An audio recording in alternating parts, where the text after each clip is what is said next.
ఉన్నాయి, కరెంట్ ఉంది, రూమ్కి 2 ఫ్యాన్లు ఉన్నాయి, మంచి హాలు, డైనింగ్ హాలు, క్రీడా ప్రాంగణం, అన్ని విషయాలు ఉన్నాయి. తల్లిదండ్రులు కాకపోతే ఊర్లో స్కూల్ అయ్యేసరికి కొద్దిగా లోకుపోయింది.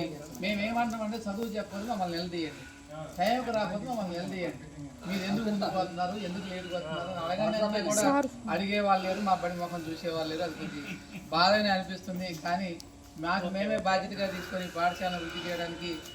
అయితే ఈ నీళ్ళల్లో పవర్ ఉంది. పిల్లగాళ్ళు అందరూ చాలా తెలివైన వాళ్ళు.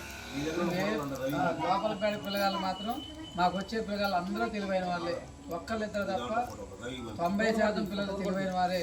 కాబట్టి వారికి అభివృద్ధి పరుస్తాయి, మేము కూడా సహాయం చేస్తామని.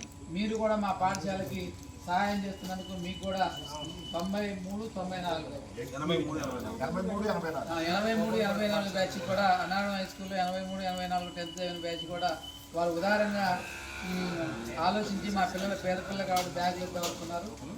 నాకు దిరిశల వెంకయ్య గారు ఫోన్ చేస్తే రాత్రి, మోస్ట్ వెల్కమ్ సార్, మా పిల్లలు బ్యాగులు ఇబ్బంది, మీరు ఏది సాయం చేసినా వాళ్ళకి చేసినట్టే ఉంటుంది అంటే, సార్ వెంకయ్య గారు మన ఊరు కాబట్టి మీకు కూడా ఇస్తాం, ఒక 20 బ్యాగులు అన్నారు.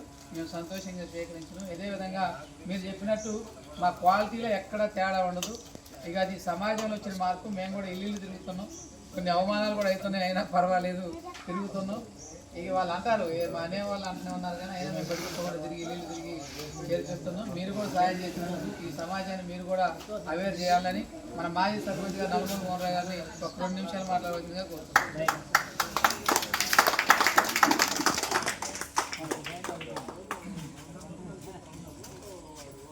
ఈరోజు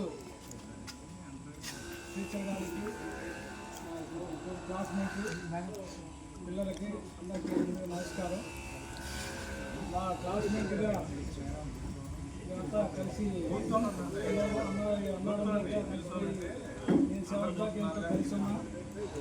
అక్కడ అన్నవరంలో పిల్లలకి ఇస్తున్నామని అడిగాను. వాళ్ళు నాకని ఫోన్ చేశారు.